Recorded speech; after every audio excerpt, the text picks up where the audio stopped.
Okay, so what do we need to know about some example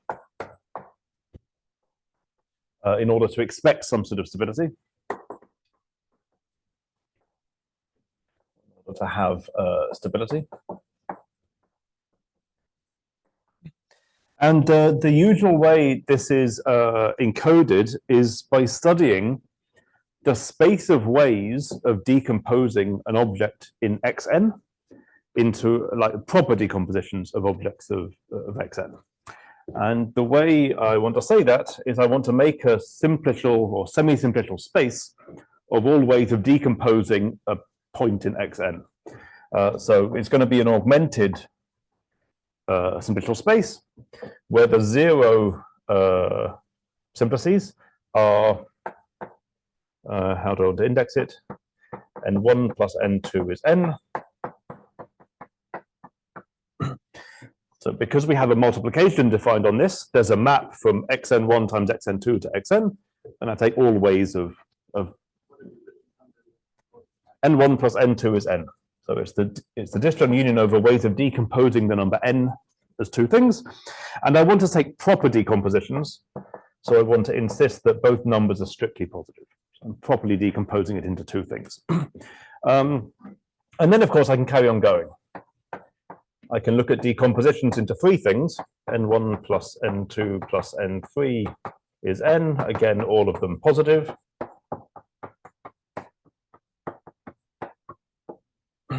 And I can make a semi-simplicial space in that way. Okay? Where the face maps are given by the only things you can do. If I've got a decomposition into three things, I can merge the first two together, or I can merge the last two together to get a decomposition into two things. And those give me the two face maps. And typically, what one shows is that one shows that the fiber of epsilon is n minus 3 connected.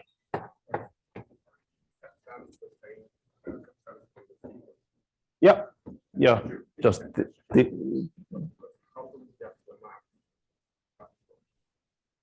so this is an E2 algebra. So it has a multiplication defined on it, and all the maps are given by multiplying to some extent. So the map epsilon is given, you take two things and you multiply them together to get one thing.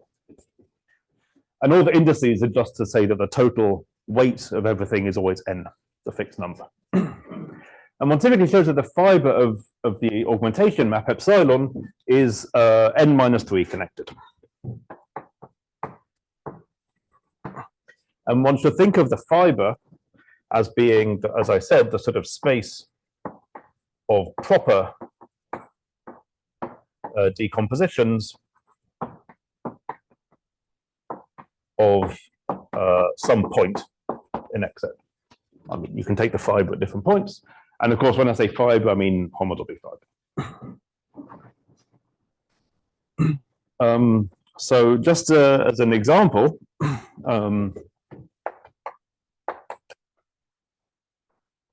if I take the Xn's to be the classifying spaces of the symmetric groups, then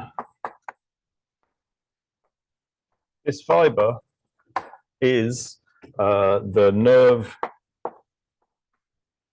of the poset of proper non-empty subsets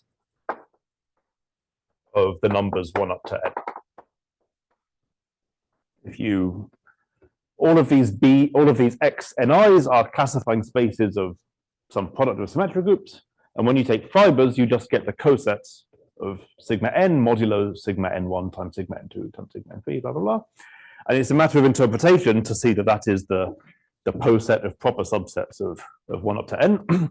And what is the homotopy type of the poset of proper non-empty subsets?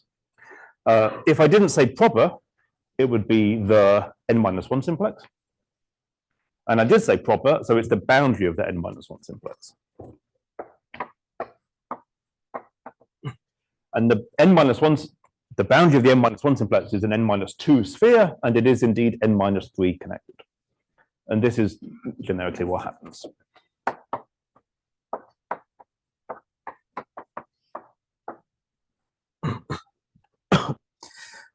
So that's typically what one proves, that the fiber is highly connected, but the way one uses it is that means that the cofiber is also quite highly connected. In fact, there's one more highly connected. So we use that the cofiber of epsilon is homologically one more highly connected, so n-2 connected. And you can sort of see, at least at some intuitive level, that this is going to give you some kind of homological stability result of some flavor, because it's exactly saying, at the level of homology, we can calculate the homology of xn from some complicated recipe to do with all the homologies of all the x's for numbers strictly less than n. Okay, so the fact that that implies stability in the sense that I said it is not completely obvious, but it's some kind of recipe for calculating the homology of xn in a range of degrees from the homology of strictly smaller xm's.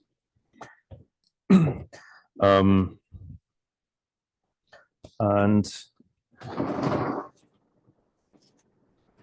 let me finally say how I want to encode this. So using this object that I talked about last time, the chains on all the xn's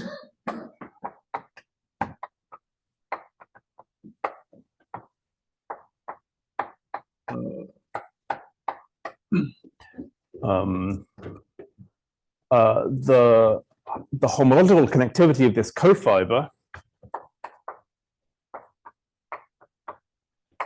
is equivalent to the following statement: pi nd of, I take the unit in this category and tensor it over R with the unit. And that vanishes for d less than n. Okay. In this context, we're talking about of EK algebras and so on. Every construction that you can possibly say is automatically derived. So when I say tensor product, it means the derived tensor product, in other words, the bar construction. And it should be kind of obvious that this sort of simplicial object is something very reminiscent of the bar construction,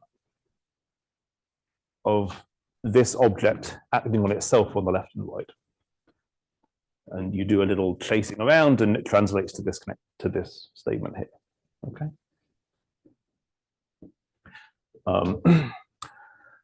So this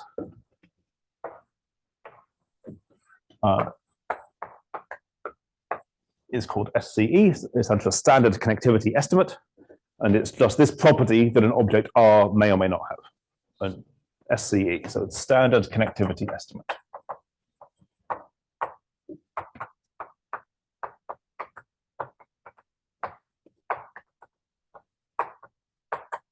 And the way one usually proves it, sorry, I saw you raise your hand, but I'll be 1 second. The way you usually prove it is by what I said here. You prove that these fibers are n-3 connected. That implies that the cofibers are n-2 connected.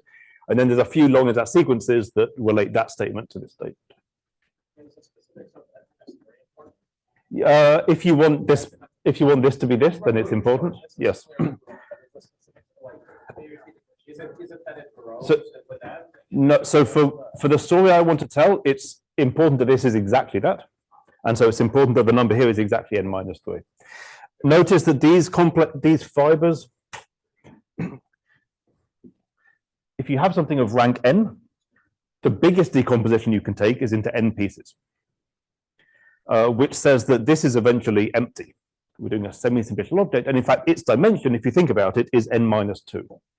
So saying it's n-3 connected is saying it's in fact a wedge of spheres.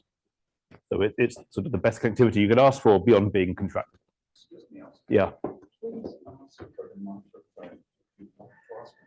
Actually, just maybe don't do that, but remind me to repeat the question if you ask a question, and I will do that. Okay. So that's an axiom that I will assume on some R's, and many of these examples that I listed yesterday satisfy this axiom with this number n-3. Okay, symmetric groups, GLN of Dedekind domains, automorphisms of free groups, mapping class groups, they all satisfy that axiom. And so there are some, there's two more little axioms I want to impose on my R. So some further modest axioms. So one, I call C, stands for connectedness, is that the object R itself should have vanishing homotopy groups in negative grading. It should have vanishing homotopy groups in negative homological degree. And in bigrading 0, 0, it should just be the unit.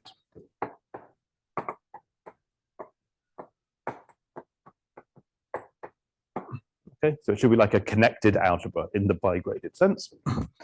And there's one more axiom, F, that stands for finiteness, which is that all these homotopy groups are finitely generated K modules.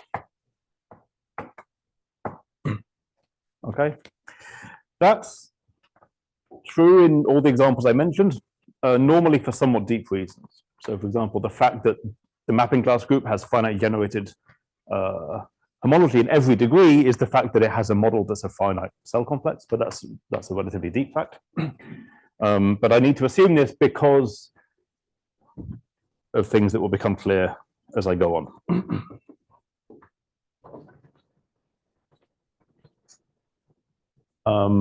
Okay, so under those assumptions, I can now formulate a theorem which says that you always have homological stability, and you always have a sequence of higher order homological stability theorems.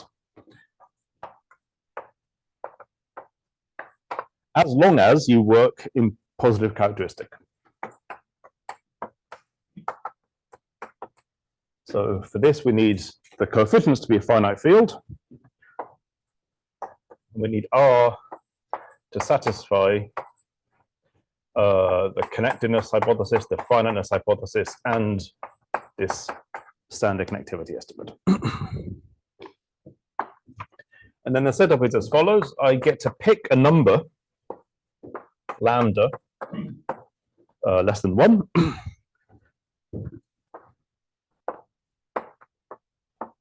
And that is the slope of the kind of stability theorem I would like to have. I get to pick a lambda. And then the statement is there is a sequence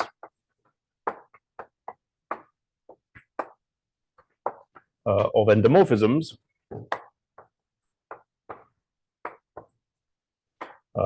alpha I, and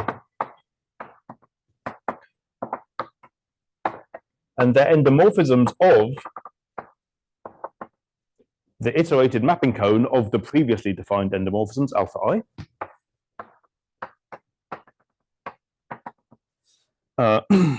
So maybe we have these for some range I up to R, so of inductively defined.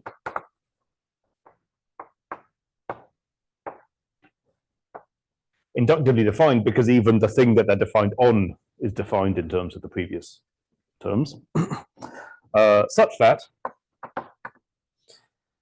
various things hold.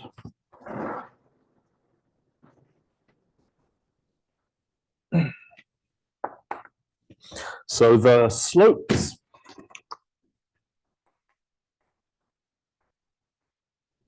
di over ni of these elements, so every element has a bigrading itself, ni di, and these slopes are non-decreasing.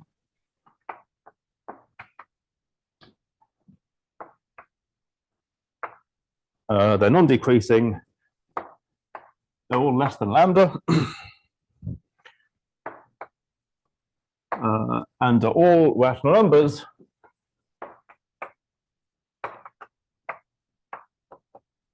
of the form k over k plus 1. So you can't get 7/9, but you can get 7/8 or 8/9. Part 2 is that when I'm done with these finitely many endomorphisms, this object has a vanishing line of slope lambda.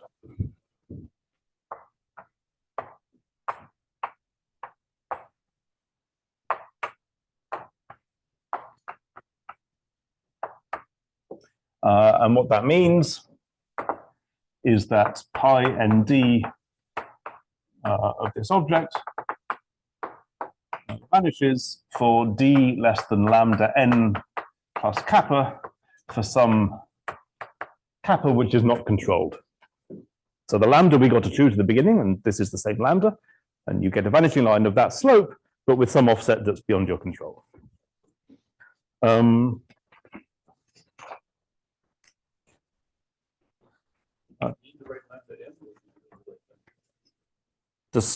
meant to write lambda, so the slope in the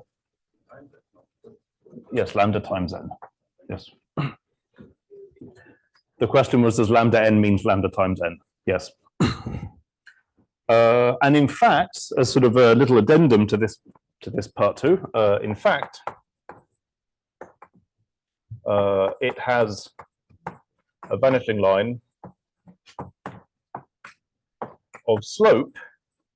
So even if you only wanted a vanishing line of slope lambda, it will produce maybe a better, slightly better vanishing line. Namely, it will produce a vanishing line of slope k over k plus 1, the smallest number of the form k over k plus 1 that's bigger than lambda of slope. So the minimum of the rational numbers k over k plus 1 that are not smaller than lambda.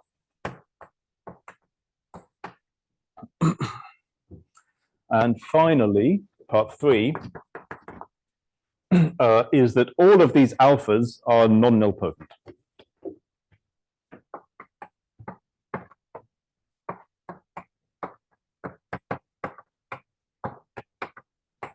So that means they're self-maps. I mean, up to the fact that you've taken a sort of shift of the domain, they're self-maps of an object, so you can compose them with themselves by shifting a little bit and then composing.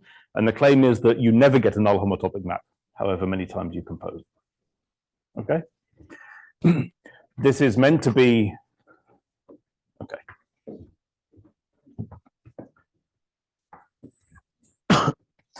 So, as in the last lecture, the existence of things of this form with a vanishing line generalizes stability. So stability was for things just of the form R mod sigma. It generalizes a secondary stability,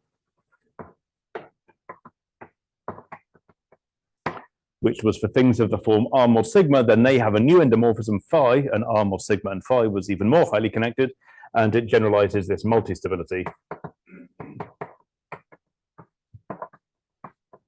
which is where you have two maps of the same slope. Yeah. Can you clarify where this vanishing line lives? So, yes.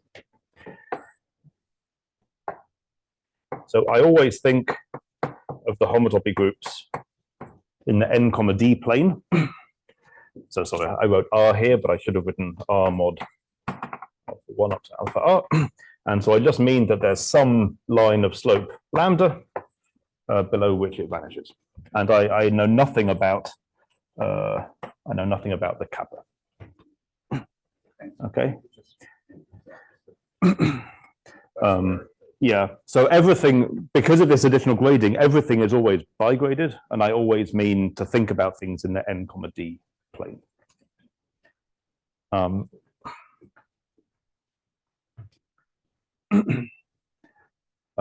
So I'm going to, I might not use this term very much, but I'm going to call the kinds of objects that are produced by this theorem Smith-Toda complex.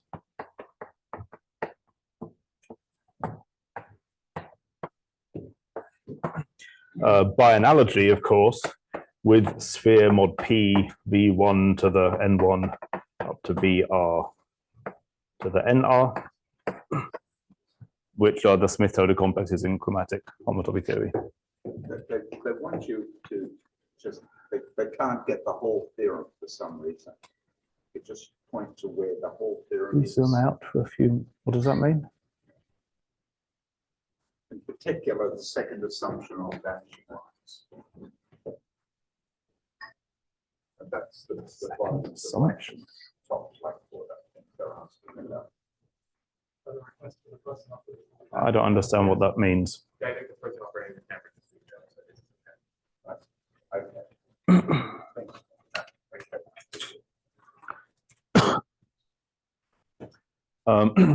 you. So in this analogy with ordinary chromatic stable homotopy theory, these objects produced by the theorem are analogous to sphere mod P, some power of V1 self-map, some power of V2 self-map, and so on.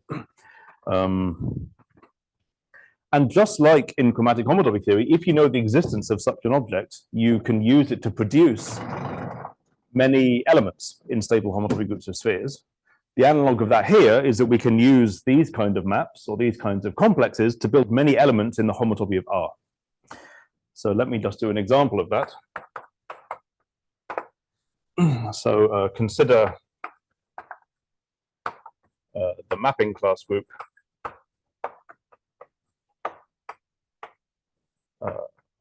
example, which had so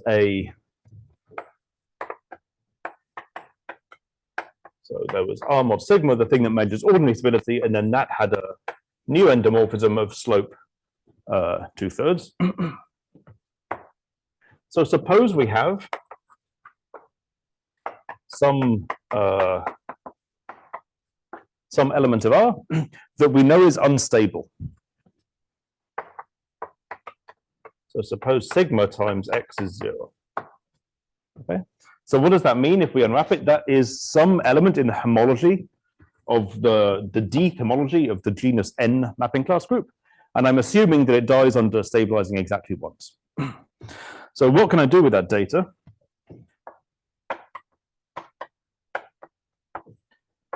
I can think of the element X itself as being an R module map from some shift of R to R. And I can think of the fact that it vanishes under one stabilization as saying that this composite is null homotopic. That's the same statement as a map of R modules. And so, in other words, it extends over a sort of extended version of X. Okay, it's a choice, of course, because to make this map, I have to choose a null homotopy of sigma times X. And all I know is that sigma times X is null homotopic, but okay, then I just choose one.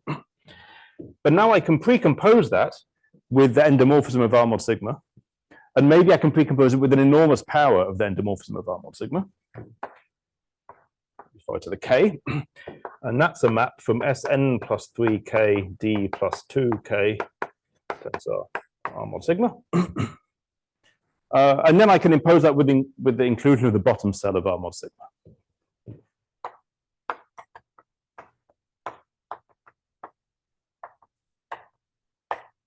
So, and this composite gives me a new element. It has you don't have any reason to know it's not 0 at the moment, but it gives a new element sort of derived from X and derived from this relation, but it gives me 1 for every K.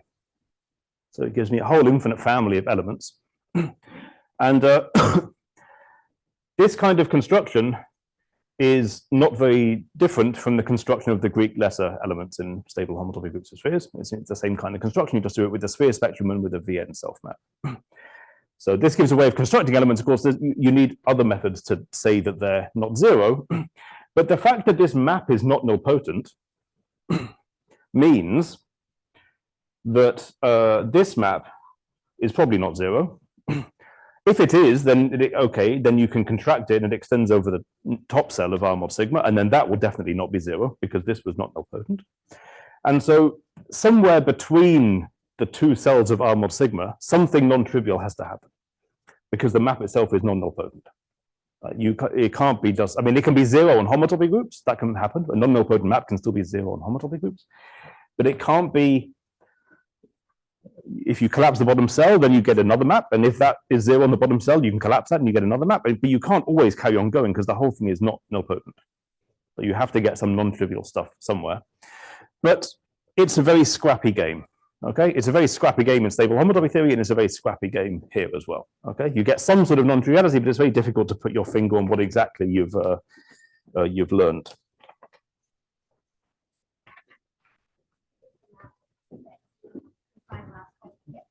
Yeah, that one. I mean, for what I said here is any map, but yeah. The question was, what is phi, and phi is this map. I sort of said it yesterday, but I haven't tell you what the map is yet.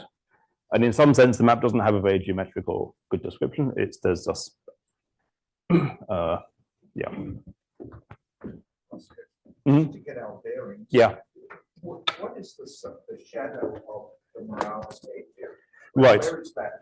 So that does not have an analog in this story. The question was, where is the analog of the Morava K theories? And the answer is that doesn't have an analog in this story. And related to that, in this theorem, I couldn't say what the individual alpha i's achieve. In chromatic homotopy theory, I would say it's a VN self-map. And that means it's a map, it's not necessarily well defined, but it has the effect of inducing an isomorphism on nth Morava K theory. Here, I cannot say what the individual alpha i's achieve. To prove this theorem, you have to prove a better theorem in a different category, the category of modules over a certain filtered form of R. And in that category, you can say what it achieves. So there's something like a homology theory that characterizes these elements, but not in this category of R modules. You have to go to a slightly different context. I know you've explained it, but could you just say quickly why is phi not nilpotent? So, I haven't explained that. I mean, it's part 3 of this theorem says that if you get it by applying this theorem, it is guaranteed to you to be non-nilpotent. I mean, I haven't said what this one is. So this one is non-nilpotent. That's true. But it's in any specific example, explaining why some specific map is non-nilpotent involves going very deeply into that example. And I'm trying to explain the general picture.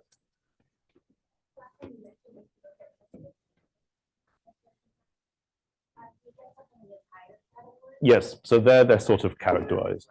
So the question is, again, these alphas are not very unique, but if you state and prove the better version of this theorem that takes place in a sort of, it's something very much like the synthetic category. And in that category, they're sort of characterized and they're unique up to taking powers as well. So in fact, in that category, it's very formally analogous to the existence of VN self-maps.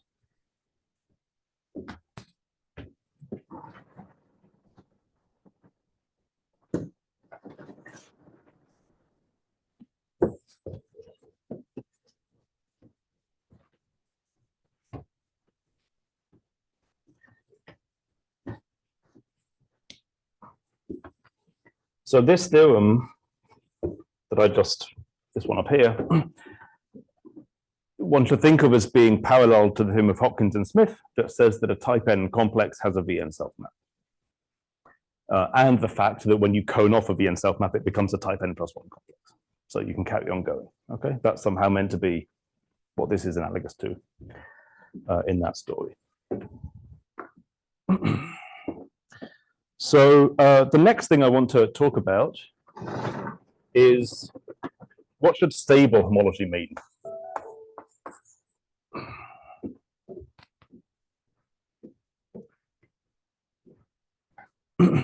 So what should stable homology mean in this context? So for ordinary stability, meaning if I just have a sequence of spaces and maps between them, so stable homology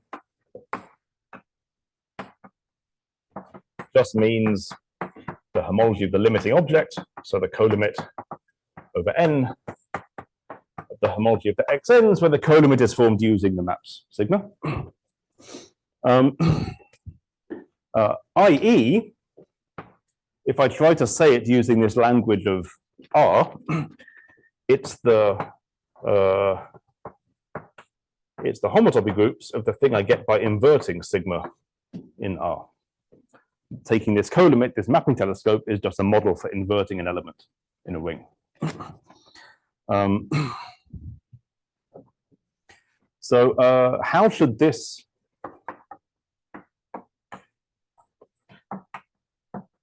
generalize to, for example, secondary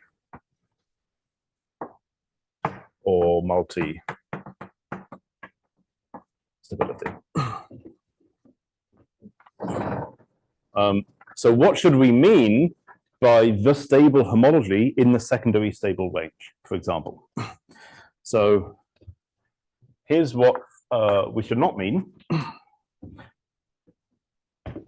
So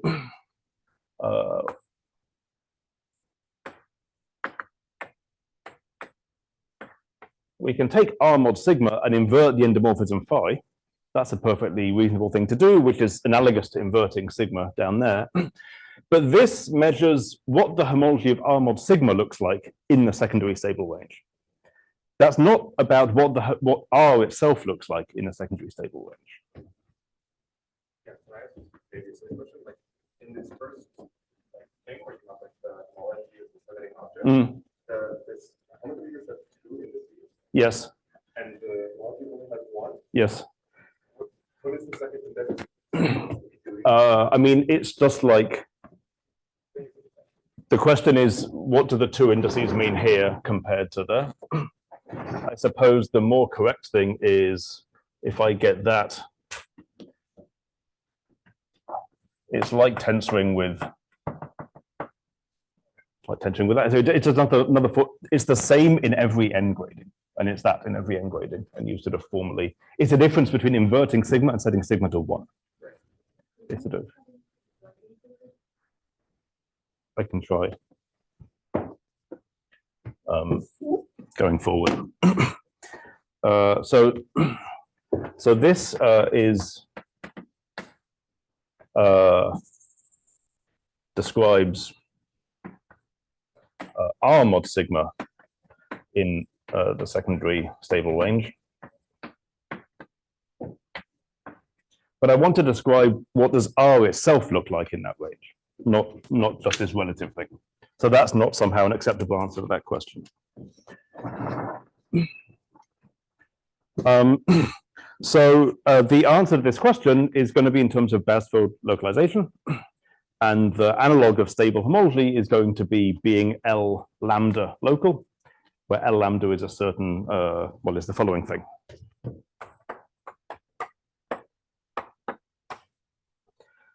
I'm going to write A lambda F to be the class of finite R modules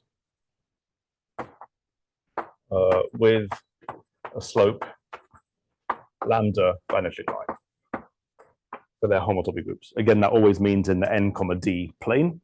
And I mean, when I say slope lambda vanishing line, I mean with unspecified offset. Always, okay?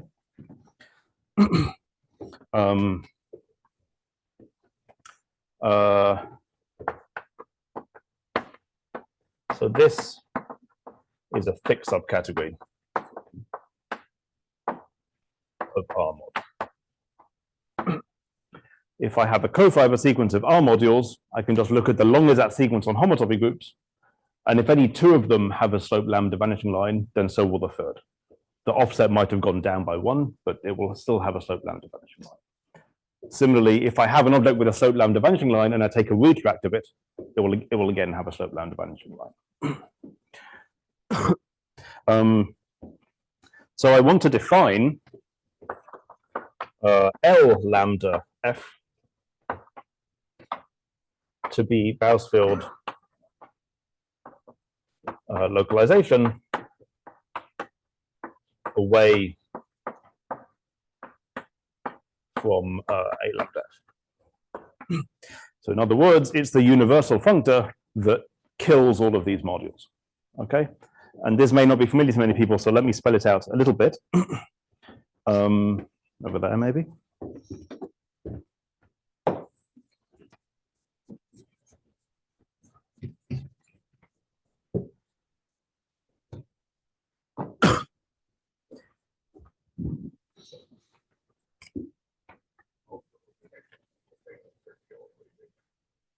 I'm going to say what I mean, and then you will be able to answer whether it's the same as the other thing that you mentioned, which I don't know.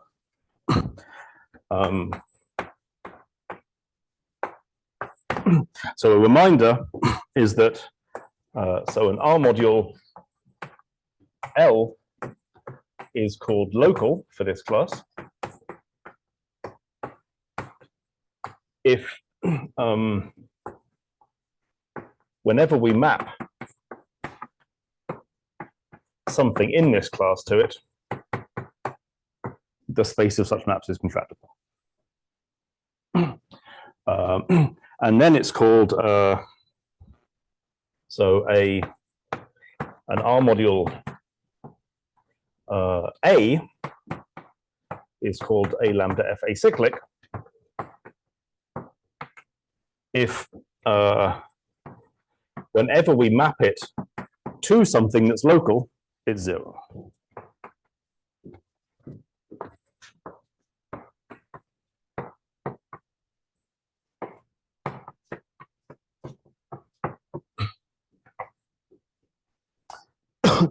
And then Beresford localization means the following. So a map from some R module M to L is the Beresford localization if two things happen. One, L is local. And two, the fiber of this is acyclic.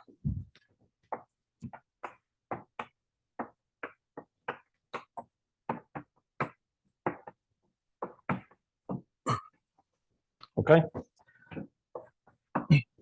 So for any R module, there's a thing which is local, meaning it receives no maps from something in this class A.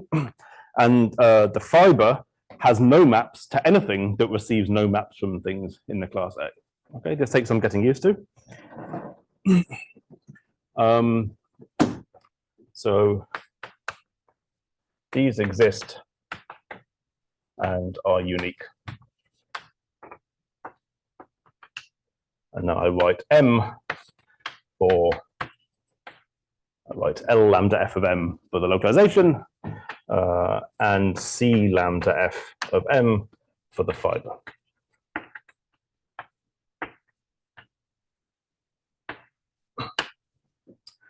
So there's a dual way of looking at this, which is perhaps more conceptual, which is to focus on the C object rather than the L object. C lambda of M maps into M, and is the best approximation to M by things built out of the class A. And then L is somehow the residue. Why am I proposing this as a good idea? So what I'm proposing is that this object is the stable homology of the R module M up to slope lambda. Why do I think this is a good idea?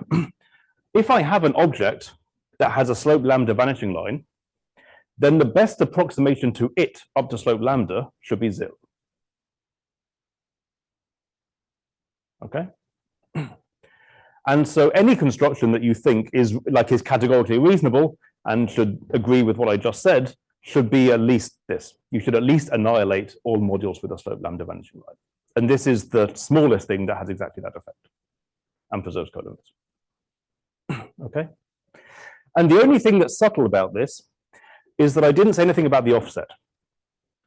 If I wanted the best approximation to things that have a slope lambda vanishing line through the origin, that already has a name. It's called Postnikov truncation.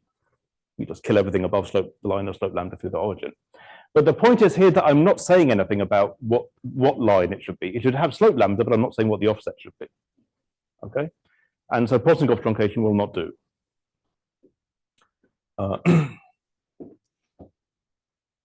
Okay, let's do an example.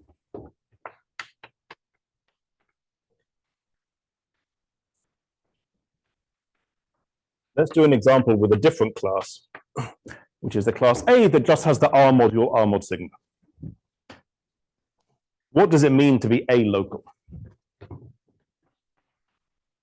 If L is A local, that just means that the space of maps from R mod sigma to L is contractible. but we can unwrap what this space of maps is. We're doing R module maps from an R module that has 2 cells. So we can unwrap what this is, and if we do, we will see that this is just the fiber of L mapping to its downshift by sigma. That's because, so if you map out of something with a little cell structure, you can write the result as a limit over the sort of dual thing. And so being a-local is exactly saying multiplication by sigma is an equivalence.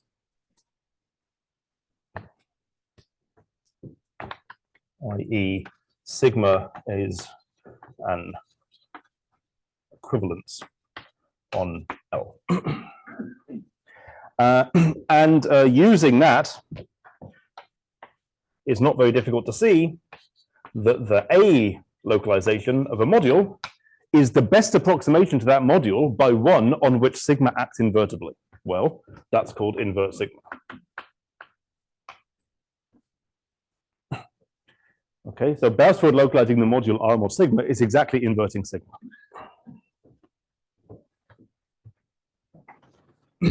Which is what I said ordinary stability was. So that's maybe a sanity check.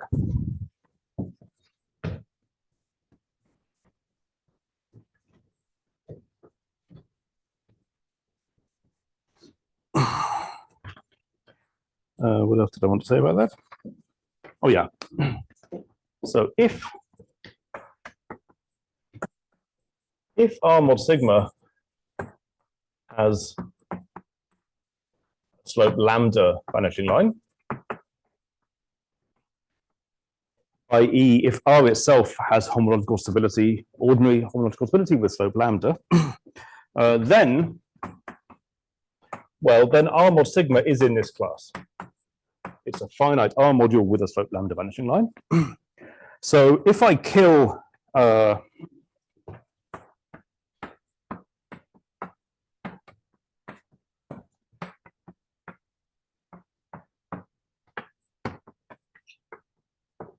if I have an object that's a lambda local, meaning it has no maps from anything with a slope lambda vanishing line, then in particular it has no maps from R mod sigma. But if I have some other module with a slope lambda vanishing line, lambda here should be strictly positive, then it's killed by inverting sigma. Why? Because I've got my object M, it has a slope lambda vanishing line, so it vanishes below here, but now I'm inverting a self map that goes in that direction. And if I do some big power of that map, it always lands in the region at 0. So if I invert such a map, sigma, on something that has a vanishing line of any slope that's strictly positive, it kills it completely. So that means that the A localization of M is actually trivial, which means that this M that was in this class is actually also in the class A.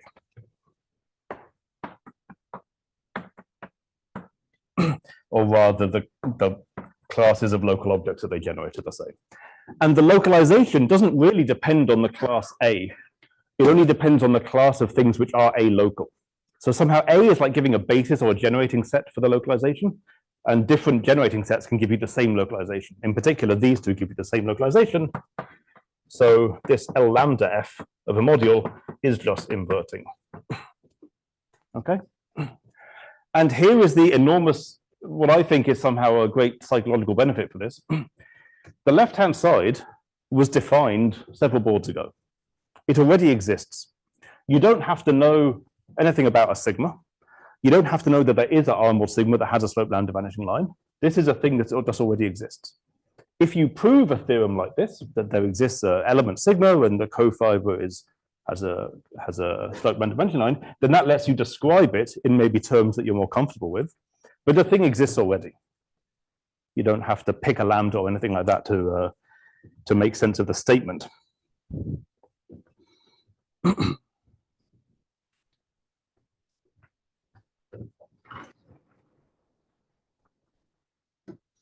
So I'll do one more example, which I think is maybe, it was very interesting to me, which is this configurations of red and blue points. So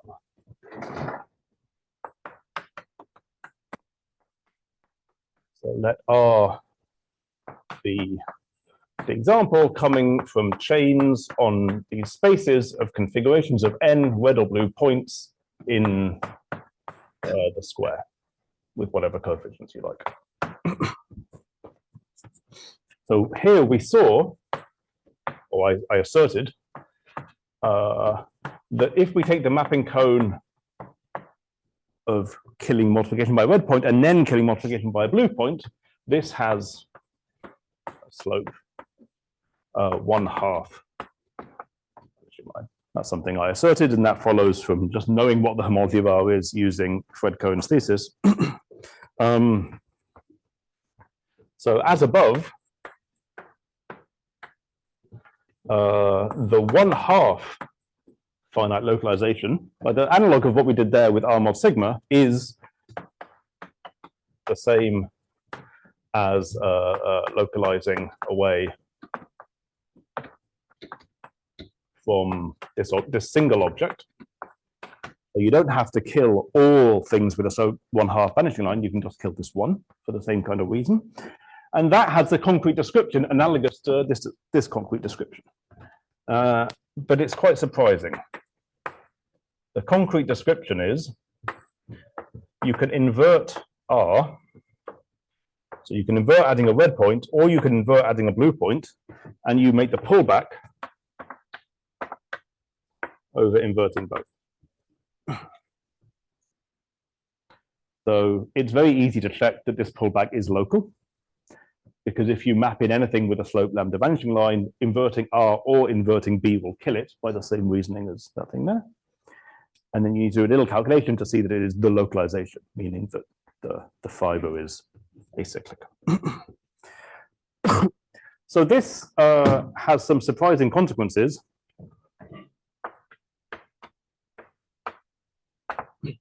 One surprising consequence is that it has negative homotopy groups.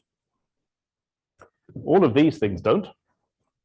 But there's an element here called R inverse B inverse of 1, which does not come from there and does not come from there. And under the connecting homomorphism, it gives you something in pi minus 1 of that. So you have, it's a non-zero element in pi probably minus 2 minus 1. Which is maybe a little unintuitive, that the best approximation to something, R, which only has positive and positively graded homotopy groups, has to have some negative homotopy groups, but that's just the case.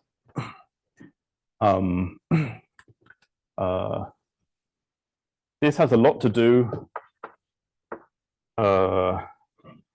with Greenlee's and May's view of local cohomology.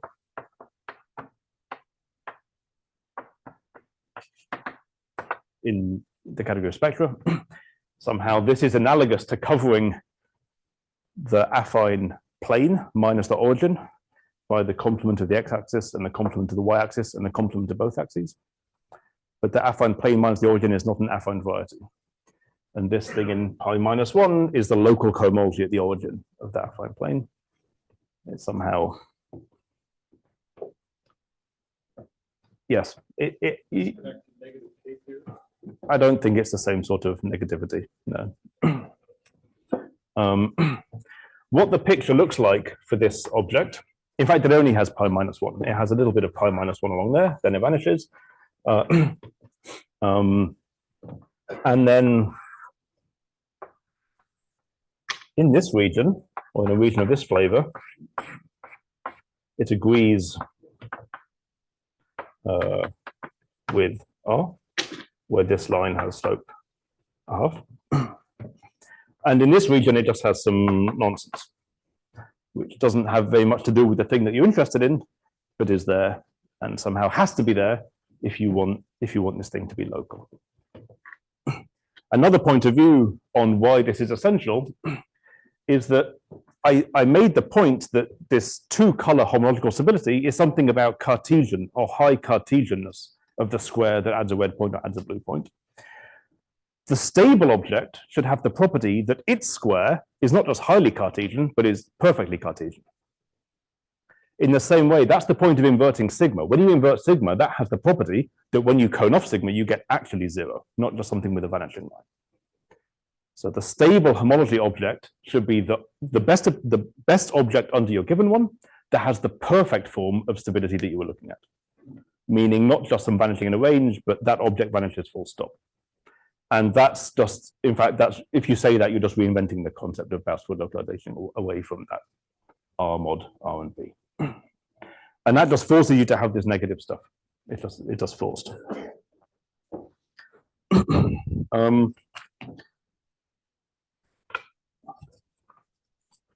So in the generality that I've said it here, I mean, the definition is very easy, and somewhere I said that these exist and are unique.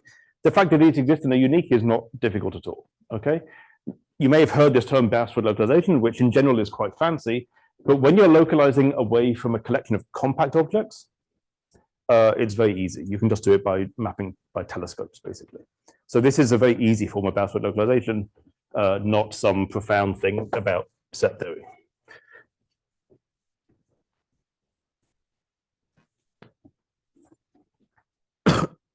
And so it's very easy to define these objects, but it's very difficult to say anything about them unless you know of the existence of Smith-Toda complexes.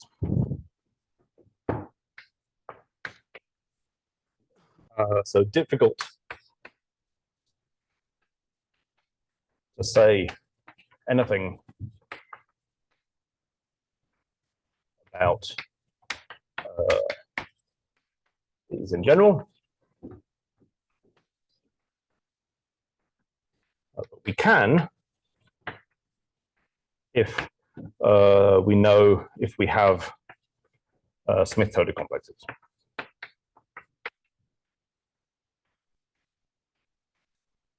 R mod alpha 1 up to alpha r, as provided by the theorem that I talked about earlier. I mean, the theorem says that we do have them.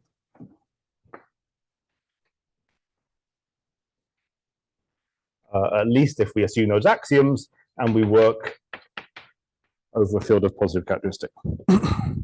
So let me tell you some of the things that one can know if under the assumptions of that theorem.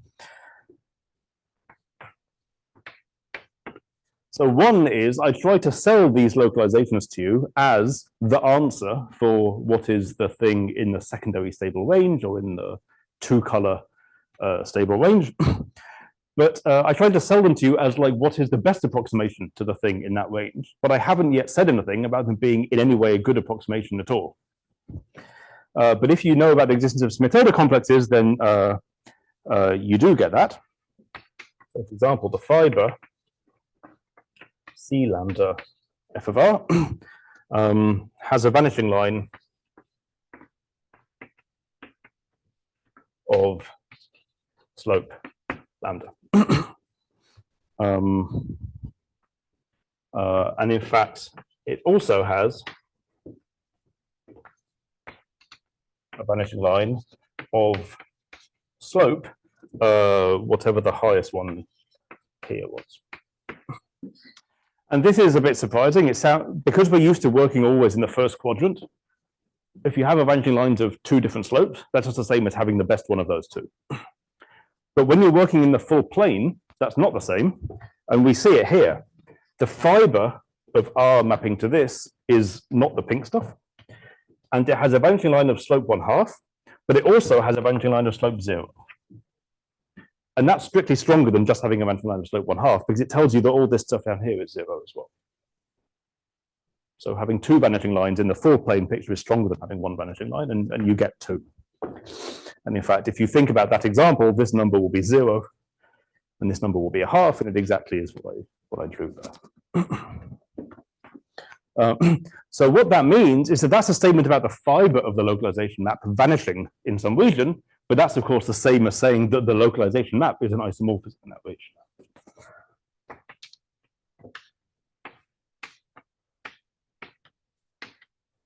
is an ISO on bigraded homotopy groups in such a region,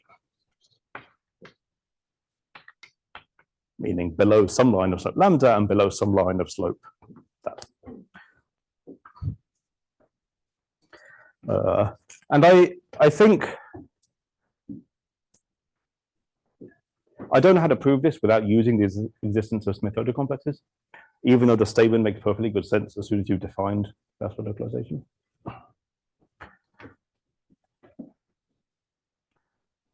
Let me say one more theorem.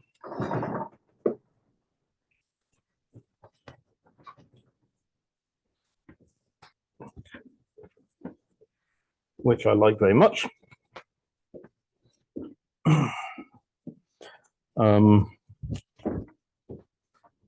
Again, this relies on the existence of these complexes. If I have an intermediate slope between lambda, which is the slope of the Smith-Oda complex, and dr mod nr, which is the slope of the last element that you coned off when you were building a Smith-Oda complex, then any finite R module with a slope lambda prime vanishing line, in fact, has a slope lambda vanishing line. So in particular, the localization functors for lambda prime and lambda are the same.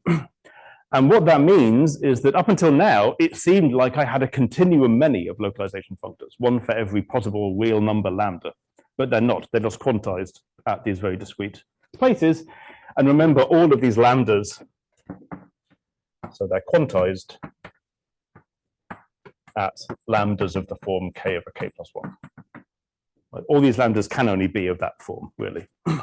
And a corollary of that, which is that a finite R module can only have a vanishing line of the form k over k plus 1. You cannot get 3/5 as the actual vanishing line of a finite R module. If it has 3/5, then it automatically has whatever the next number is, like 3/4. Which explains, if you're in this homological stability business, why every single homological stability theorem you've ever seen where the slope is less than 1 is 7/8 or 2/3 or numbers of that form. They can only be of that form.